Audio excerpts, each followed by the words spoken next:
Hi friends, అందరికీ happy Holi and safe Holi.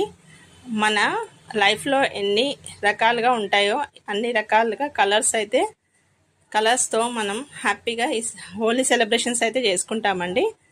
ఓకేనా friends? అలాగే ఈరోజు కామున్ని కాల్చిన తర్వాత రేపైతే అందరం హోలీ సెలబ్రేషన్స్ చేసుకుంటాము. Safe Holi and happy Holi.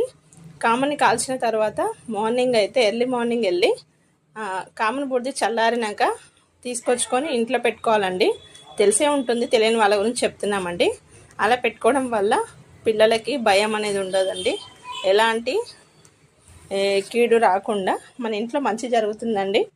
అది తెచ్చుకున్న తర్వాత కడప దగ్గర వేసేసి నైట్ పడుకున్న మనకి ఇంట్లో అందరికీ ప్రశాంతంగా హ్యాపీగా ఉండొచ్చండి. అలాగే కలర్స్ అయితే కళ్ళల్లో, చెవులల్లో, నోట్లో వెళ్ళకుండా జస్ట్ పౌడర్ లాగైనా లేకుంటే వాటర్ కలర్స్ అయినా ఆడుకుంటే చాలా బాగుంటుందండి, పిల్లలైనా పెద్దలైనా. ఓకేనా ఫ్రెండ్స్?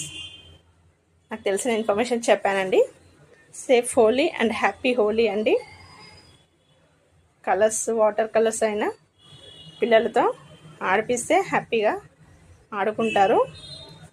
ఎగ్ అనేది పలగొట్టకుండా జస్ట్ పౌడర్ చెంపలకు పెట్టుకొని హోలీ ఆడిన హ్యాపీగా ఉంటారండి. ఓకేనా friends? Bye friends, thanks for watching. Bye అండి.